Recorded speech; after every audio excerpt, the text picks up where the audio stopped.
Programmes, ఉచిత medical క్యాంపులు నిర్వహిస్తూనే ఒకవైపు ఆ రాష్ట్రంలో ఉన్నటువంటి బతుకమ్మని, బోనాలను విశ్వవ్యాప్తం చేసే ప్రయత్నం చేసి ప్రపంచ స్థాయిలో వాటికి గుర్తింపు తెచ్చింది.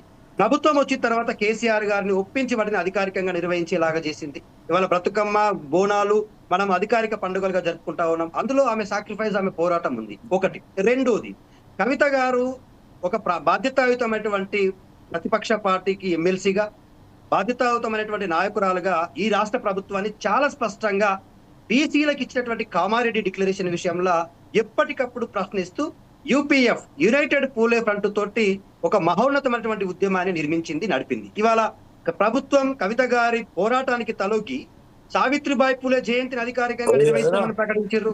కవిత గారి పోరాటానికి తలొగ్గి ఆయన విగ్రహాన్ని పెడుతున్నాం, పూలే గారి విగ్రహాన్ని అసెంబ్లీలో పెడతామా లేకపోతే ట్యాంక్ బండ మీద పెడతామని ముఖ్యమంత్రి గారు వెళ్లే జాగ పరిశీలించినటువంటి పరిస్థితి తీసుకొచ్చింది. కామారెడ్డి డిక్లరేషన్ లో ఇచ్చినటువంటి 42% విషయంలో 3 బిల్లులు పెట్టాలని పోరాటం చేసింది.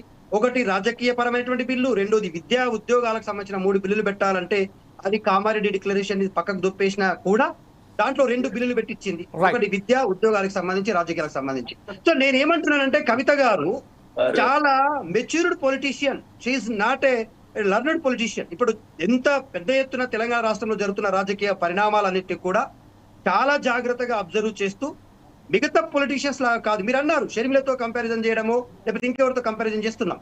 షర్మిల గారికి, కవిత గారికి చాలా వ్యత్యాసం ఉంది.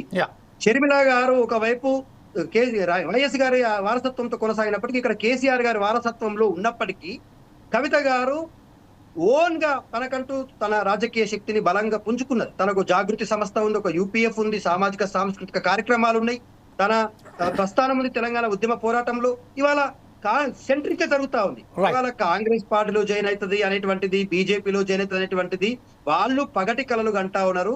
వాళ్ళ కళలు అబాసుపాలు అయితే అని చెప్తా ఉన్నారు. Right, okay. దత్తాత్రేయ గారు ఇదే విషయంపై ఒకసారి జంగా